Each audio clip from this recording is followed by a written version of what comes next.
Atención, fanáticos de la velocidad. Si pensaron que el drama había terminado con el increíble debut del coche de la igualdad, se equivocan de cabo a rabo. La parte 2 de esta epopeya nos dejó sin aliento, con un Alpine renacido, rápido y unido, pero con un talón de Aquiles inesperado. La euforia se congeló, y la pregunta que ahora se hace todo el paddock ya no es si el equipo está unido, sino si esa unidad será suficiente para ganar la guerra contra la física y el tiempo. Lo que están a punto de leer no es solo una continuación, es la crónica de una batalla sin cuartel que se ha librado en los despachos, en las simulaciones por ordenador y en el túnel de viento. Es la historia de cómo un equipo, que había encontrado el corazón en medio del caos, ahora debe encontrar el cerebro para salvar su sueño. ¿Lograrán los ingenieros de Alpine, con Franco Colapinto como co-creador, encontrar la solución a un problema que podría dinamitar su temporada antes de que siquiera comience? Agárrate fuerte, que esto es la parte 3 de un drama que ya es leyenda. La atmósfera en el paddock, en la víspera de la primera gran prueba de la temporada, era casi religiosa. El aire olía a gasolina, a goma quemada y, sobre todo, a una tensión eléctrica que hacía que se te erizaran los pelos. Todos los ojos estaban fijos en el box de Alpine. La escudería francesa, purificada por la implacable auditoría de Briatore, llegaba con una nueva identidad, una que había sido forjada en el fuego de un escándalo mediático y en la valentía de un piloto. El mundo entero se preguntaba si la revolución de Franco Colapinto, ese grito de guerra por la igualdad, se traduciría en una victoria real en el asfalto. Si te sorprende tanto como a nosotros, suscríbete y contanos en los comentarios si crees que un piloto puede cambiar toda la cultura de un equipo. Briatore, con la mirada de un veterano que lo ha visto todo, observaba a su equipo con una mezcla de orgullo y nerviosismo. Sabía que la unión que había logrado forjar en la fábrica era sólida, pero también sabía que la pista era un animal completamente diferente. Y Colapinto, el protagonista de toda esta saga, mostraba una serenidad que desarmaba. Se movía por el box con la misma humildad de siempre, pero con una autoridad que era palpable. No era solo un piloto, era el líder de una tripulación que se sentía más unida que nunca, dispuesta a darlo todo por el chabón que los había defendido. La primera vuelta de Franco en la pista fue un acontecimiento. Los murmullos de los ingenieros de los equipos rivales se detuvieron. Las miradas de los periodistas se volvieron más intensas. Y lo que vieron los dejó sin palabras. Colapinto, con una fluidez y una precisión asombrosas, no solo fue rápido, fue consistentemente rápido. Sus tiempos de vuelta no eran un arrebato de genio, eran el resultado de un coche, el coche de la igualdad, que se comportaba exactamente como él lo había soñado. El trabajo de los ingenieros, que habían diseñado el monoplaza alrededor de sus sensibilidades, había dado sus frutos. El coche era una extensión de Franco, y la sinergia entre el hombre y la máquina era total. Espera a conocer el detalle que cambió todo. Pero no estaba solo. Pierre Gasly, en un acto de fe ciega en el nuevo sistema, siguió sus pasos. Ambos pilotos, ahora aliados en una causa común, trabajaban juntos en la pista, analizando cada milésima, cada curva, cada neumático. La comunicación entre ellos, antes tensa y distante, era ahora fluida y constante. Se pasaban información por radio, analizaban estrategias y se empujaban mutuamente a ser mejores. El resultado de esta inesperada alianza fue un golpe en la mesa, un grito de guerra que demostró que el nuevo Alpine había llegado para quedarse. Los tiempos de ambos pilotos se metieron de lleno en la conversación de los grandes, dejando a los analistas de televisión sin palabras y a los directivos de los equipos rivales con un nudo en el estómago.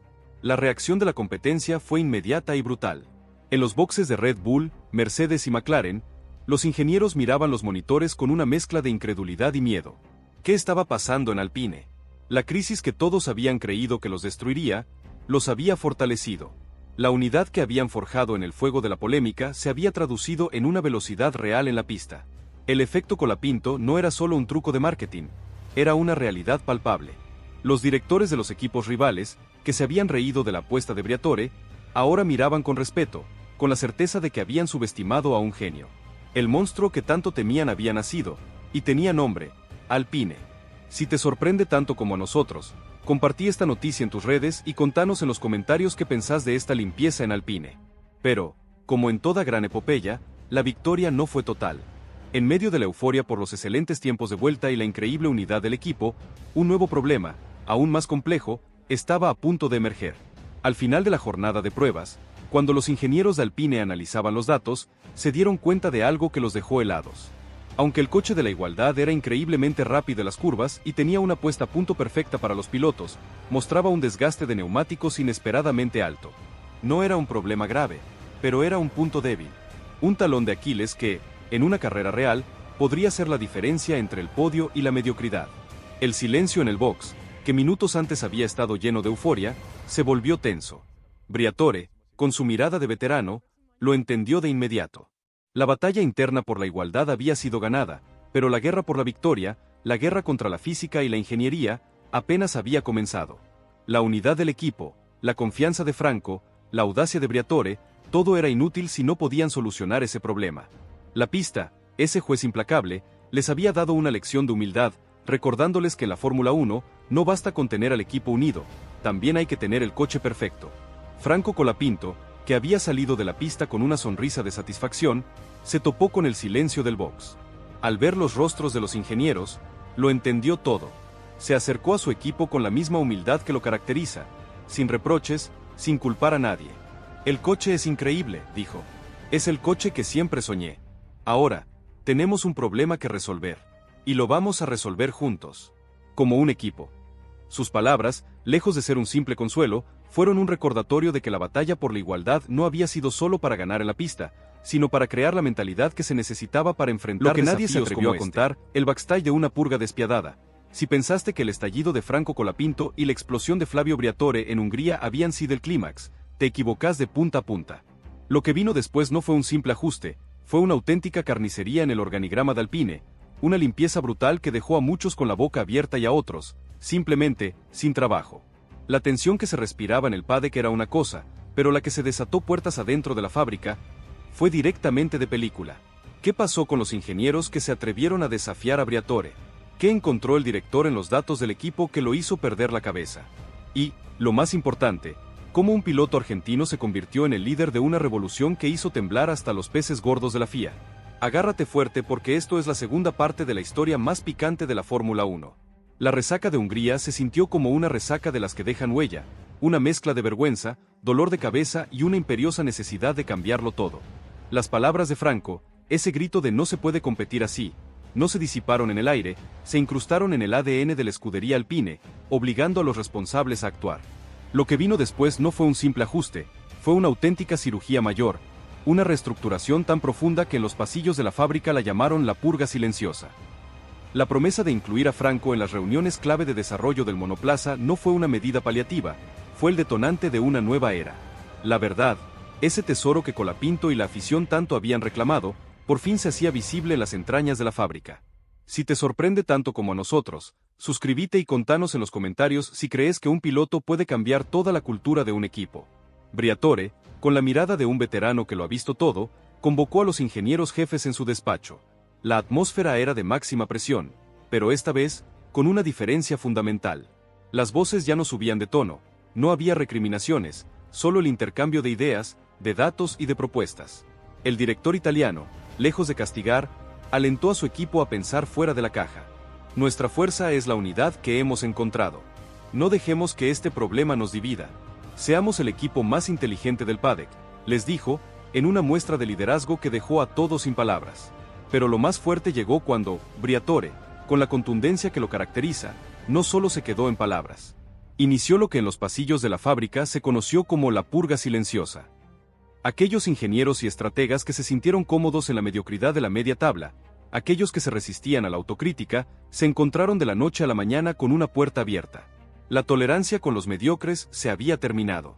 Muchos aseguran que el nuevo Alpine no tiene sitio para los que no quieren ganar, y Briatore se encargó de dejarlo claro. Aquí solo hay sitio para los que quieren ganar y no tienen miedo a reconocer los errores, fue el mensaje contundente. El nuevo Alpine no tenía sitio para la inercia, solo para la ambición. Y acá es donde todo cambió de verdad. El primer gran cambio, y quizá el más significativo, fue la creación de la Mesa de la Verdad. Un espacio de reunión inédito, convocado por el propio Briatore, donde ingenieros, diseñadores y ambos pilotos, Colapinto y Gasly, se sentaban de igual a igual para analizar los problemas del coche. En ese espacio, ya no había jerarquías. La voz de un becario tenía el mismo peso que la de un ingeniero jefe si venía acompañada de datos y hechos. Y en el centro de esa mesa, con una autoridad que no se ganaba con un cargo, sino con la honestidad de su discurso, estaba Franco Colapinto. Su papel no era solo el de un piloto, sino el de un co-creador, un codirector de un proyecto que se había propuesto renacer de sus cenizas. Si te sorprende tanto como a nosotros, compartí esta noticia en tus redes y contanos en los comentarios qué pensás de esta limpieza en Alpine. La influencia de Franco en el desarrollo del coche fue inmediata y demoledora. Con la sinceridad que lo caracteriza, no dudó en señalar cada debilidad, cada pieza que no funcionaba, cada decisión que consideraba errónea. Pero su crítica no era destructiva, era constructiva. Su conocimiento técnico, su sensibilidad como piloto y su visión estratégica se volvieron una herramienta invaluable para los ingenieros, que por primera vez en mucho tiempo, sintieron que su trabajo tenía un propósito claro: construir un coche que fuera una extensión del talento de sus pilotos, no una máquina genérica. Los simuladores se encendieron, las horas de trabajo se multiplicaron y las sesiones de brainstorming se volvieron épicas, todas centradas en una sola pregunta: ¿cómo podemos darle a Franco y a Pierre el coche que soñaron? La revolución que había comenzado con una demanda de igualdad se había transformado en una colaboración total. El efecto Colapinto no era solo para unificar el box, era para construir el coche ganador. Los ingenieros, inspirados por la confianza que los pilotos tenían en ellos, trabajaban con una intensidad y una dedicación que rara vez se veían. Cada pequeño avance era celebrado, cada simulación exitosa era un rayo de esperanza en la oscuridad. Espera a conocer el detalle que cambió todo. La relación de Colapinto con su compañero de equipo, Pierre Gasly, se transformó por completo. De la tensión y la competencia, pasaron a ser una alianza táctica. Ambos pilotos, ahora aliados en una causa común, trabajaban como un solo hombre. Se daban rebufo, se cubrían las espaldas y se pasaban información por radio. Era una sinergia que los rivales no podían replicar. En el box de Red Bull y Mercedes, la frustración era palpable. Los ingenieros, que habían esperado que el problema de la degradación de Alpine se manifestara, veían con impotencia cómo el coche de la escudería francesa se mantenía fuerte, rápido y sin problemas. El efecto Colapinto no era solo un truco de marketing, era una realidad palpable. El paddock, ese nido de espías y rumores, no tardó en reaccionar. La transparencia de Alpine, que había comenzado como una necesidad, se convirtió en un arma de doble filo. Los rivales, con Red Bull y Mercedes a la cabeza, enviaron a sus analistas a estudiar cada declaración de Colapinto, cada comunicado de prensa de Alpine. Intentaban descifrar qué estaban haciendo, qué tipo de revolución se estaba gestando en la fábrica francesa. La figura de Franco, el piloto que había destapado la olla de los favoritismos, se había vuelto un enigma. Un piloto que era capaz de liderar un cambio cultural, no solo en la pista, sino en los despachos, era un peligro que no se podía ignorar. Los directivos rivales, que se habían reído de la crisis de Alpine, ahora miraban con recelo, con la certeza de que estaban presenciando el nacimiento de un monstruo. Si te sorprende tanto como a nosotros, no olvides suscribirte para más análisis así de picantes. ¿Qué pensás vos? ¿Franco tenía razón? Deja tu comentario. Atención, fanáticos de la velocidad. Si pensaron que el drama había terminado con el increíble debut del coche de la igualdad, se equivocan de cabo a rabo. La parte 2 de esta epopeya nos dejó sin aliento, con un Alpine renacido, rápido y unido, pero con un talón de Aquiles inesperado. La euforia se congeló, y la pregunta que ahora se hace todo el paddock ya no es si el equipo está unido, sino si esa unidad será suficiente para ganar la guerra contra la física y el tiempo. Lo que están a punto de leer no es solo una continuación, es la crónica de una batalla sin cuartel que se ha librado en los despachos, en las simulaciones por ordenador y en el túnel de viento. Es la historia de cómo un equipo, que había encontrado el corazón en medio del caos, ahora debe encontrar el cerebro para salvar su sueño. ¿Lograrán los ingenieros de Alpine, con Franco Colapinto como co-creador, encontrar la solución a un problema que podría dinamitar su temporada antes de que siquiera comience? Agárrate fuerte, que esto es la parte 3 de un drama que ya es leyenda. La atmósfera en el paddock, en la víspera de la primera gran prueba de la temporada, era casi religiosa. El aire olía a gasolina, a goma quemada y, sobre todo, a una tensión eléctrica que hacía que se te erizaran los pelos. Todos los ojos estaban fijos en el box de Alpine. La escudería francesa, purificada por la implacable auditoría de Briatore, llegaba con una nueva identidad, una que había sido forjada en el fuego de un escándalo mediático y en la valentía de un piloto. El mundo entero se preguntaba si la revolución de Franco Colapinto, ese grito de guerra por la igualdad, se traduciría en una victoria real en el asfalto. Si te sorprende tanto como a nosotros, suscríbete y contanos en los comentarios si crees que un piloto puede cambiar toda la cultura de un equipo. Briatore, con la mirada de un veterano que lo ha visto todo, observaba a su equipo con una mezcla de orgullo y nerviosismo. Sabía que la unión que había logrado forjar en la fábrica era sólida, pero también sabía que la pista era un animal completamente diferente. Y Colapinto, el protagonista de toda esta saga, mostraba una serenidad que desarmaba. Se movía por el box con la misma humildad de siempre, pero con una autoridad que era palpable.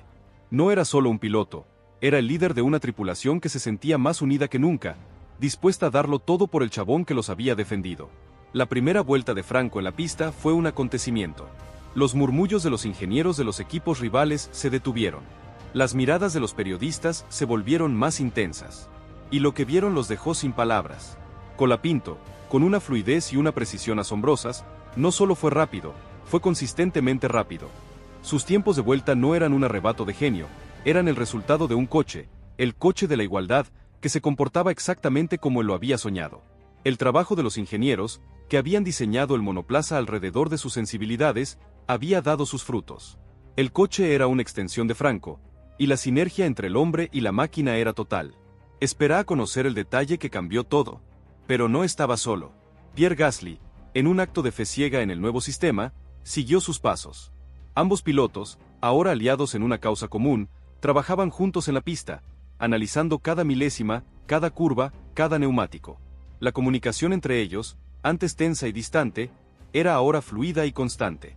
Se pasaban información por radio, analizaban estrategias y se empujaban mutuamente a ser mejores. El resultado de esta inesperada alianza fue un golpe en la mesa, un grito de guerra que demostró que el nuevo Alpine había llegado para quedarse. Los tiempos de ambos pilotos se metieron de lleno en la conversación de los grandes, dejando a los analistas de televisión sin palabras y a los directivos de los equipos rivales con un nudo en el estómago. La reacción de la competencia fue inmediata y brutal. En los boxes de Red Bull, Mercedes y McLaren, los ingenieros miraban los monitores con una mezcla de incredulidad y miedo. ¿Qué estaba pasando en Alpine? La crisis que todos habían creído que los destruiría, los había fortalecido. La unidad que habían forjado en el fuego de la polémica se había traducido en una velocidad real en la pista. El efecto Colapinto no era solo un truco de marketing, era una realidad palpable. Los directores de los equipos rivales, que se habían reído de la apuesta de Briatore, ahora miraban con respeto, con la certeza de que habían subestimado a un genio. El monstruo que tanto temían había nacido, y tenía nombre, Alpine. Si te sorprende tanto como a nosotros, compartí esta noticia en tus redes y contanos en los comentarios qué pensás de esta limpieza en Alpine. Pero, como en toda gran epopeya, la victoria no fue total. En medio de la euforia por los excelentes tiempos de vuelta y la increíble unidad del equipo, un nuevo problema, aún más complejo, estaba a punto de emerger. Al final de la jornada de pruebas, cuando los ingenieros de Alpine analizaban los datos, se dieron cuenta de algo que los dejó helados. Aunque el coche de la igualdad era increíblemente rápido en las curvas y tenía una puesta a punto perfecta para los pilotos, mostraba un desgaste de neumáticos inesperadamente alto. No era un problema grave, pero era un punto débil. Un talón de Aquiles que, en una carrera real, podría ser la diferencia entre el podio y la mediocridad. El silencio en el box, que minutos antes había estado lleno de euforia, se volvió tenso. Briatore, con su mirada de veterano, lo entendió de inmediato. La batalla interna por la igualdad había sido ganada, pero la guerra por la victoria, la guerra contra la física y la ingeniería, apenas había comenzado. La unidad del equipo, la confianza de Franco, la audacia de Briatore, todo era inútil si no podían solucionar ese problema.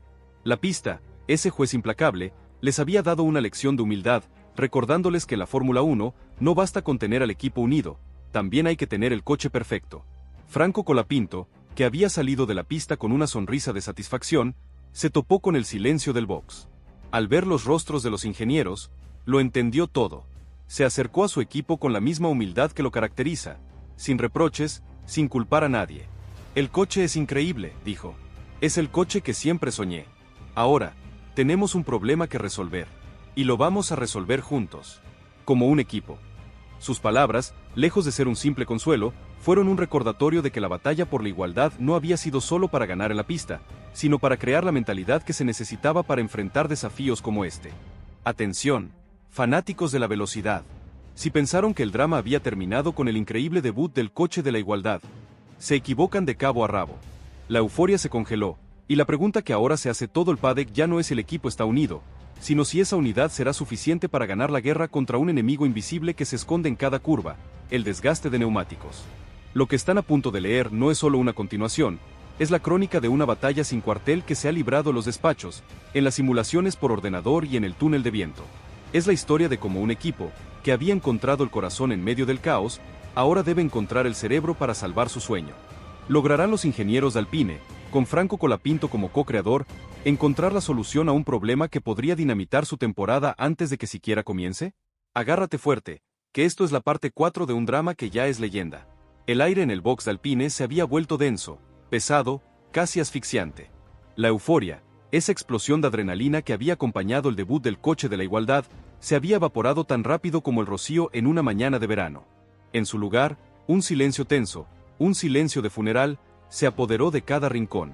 Los ingenieros, esos héroes anónimos que habían trabajado sin descanso para rediseñar un monoplaza alrededor de las sensibilidades de Franco Colapinto, ahora miraban sus monitores con una mezcla de frustración y desilusión. Sus ojos, que hace solo unas horas brillaban de orgullo, ahora reflejaban la cruda realidad de un problema que, como un fantasma, se negaba a desaparecer. Si te sorprende tanto como a nosotros, suscríbete y contanos en los comentarios si crees que un piloto puede cambiar toda la cultura de un equipo. El problema era uno, pero se sentía como mil. El coche de la igualdad, el fruto de una revolución que había sacudido los cimientos de la escudería, era rápido. Era increíblemente rápido. Franco y Pierre habían logrado tiempos de vuelta que habían hecho temblar a los peces gordos de la FIA. La sinergia entre el hombre y la máquina era total, y por primera vez en años, el equipo tenía un monoplaza que podía competir de igual a igual con los grandes. Pero había un detalle, un pequeño y molesto detalle, que amenazaba con dinamitar el sueño: el desgaste de neumáticos. Al final de la jornada de pruebas, cuando los ingenieros de Alpine analizaron los datos, se dieron cuenta de algo que los dejó helados. El monoplaza, en un acto de canibalismo técnico, estaba destrozando las gomas de manera inexplicable. No era un problema grave, era un talón de Aquiles. Un punto débil que, en una carrera real, podría ser la diferencia entre el podio y la mediocridad. Briatore, con su mirada de veterano, lo entendió de inmediato.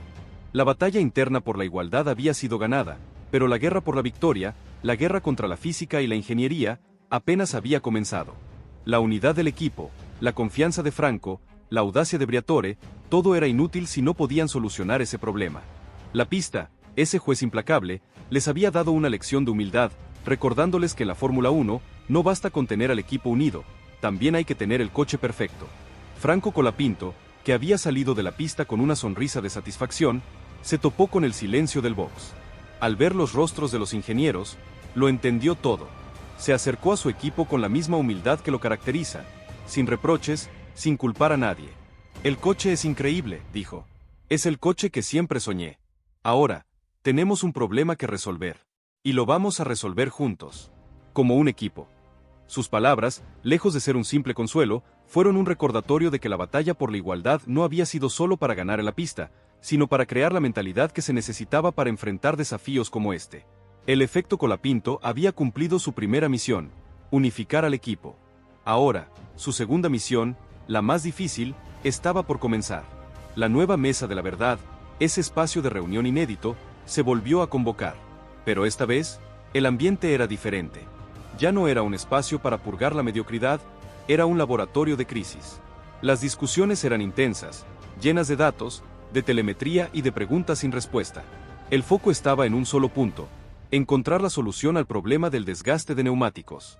Se analizaron cada milésima, cada curva, cada gesto al volante, intentando descifrar el porqué.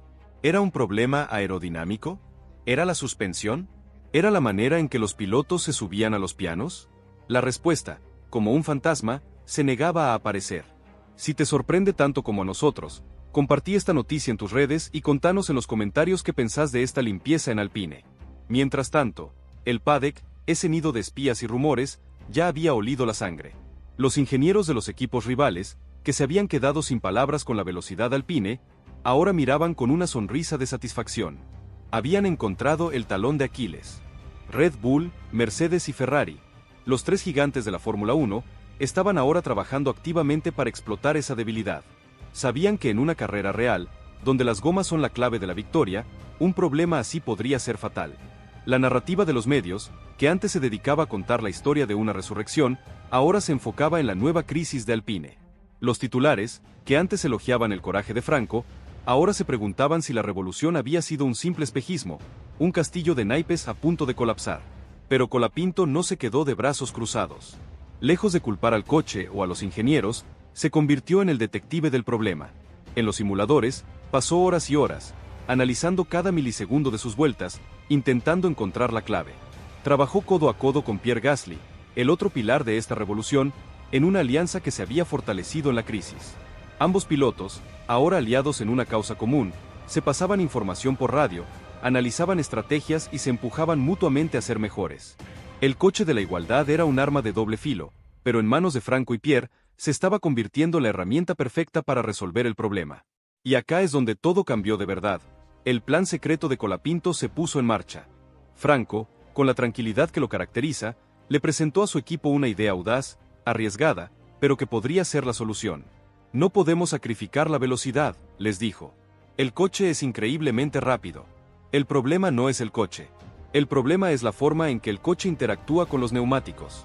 Tenemos que cambiar nuestra estrategia de conducción. La propuesta de Franco no era solo una sugerencia, era un cambio de paradigma. Se basaba en la idea de que los pilotos, al tomar las curvas de una manera diferente, podían reducir el estrés en las gomas y, por lo tanto, prolongar su vida útil. Atención, fanáticos de la velocidad. Si pensaron que el drama había terminado con el increíble debut del coche de la igualdad, se equivocan de cabo a rabo. La parte 2 de esta epopeya nos dejó sin aliento, con un Alpine renacido, rápido y unido, pero con un talón de Aquiles inesperado. La euforia se congeló, y la pregunta que ahora se hace todo el paddock ya no es si el equipo está unido, sino si esa unidad será suficiente para ganar la guerra contra la física y el tiempo. Lo que están a punto de leer no es solo una continuación, es la crónica de una batalla sin cuartel que se ha librado en los despachos, en las simulaciones por ordenador y en el túnel de viento. Es la historia de cómo un equipo, que había encontrado el corazón en medio del caos, ahora debe encontrar el cerebro para salvar su sueño.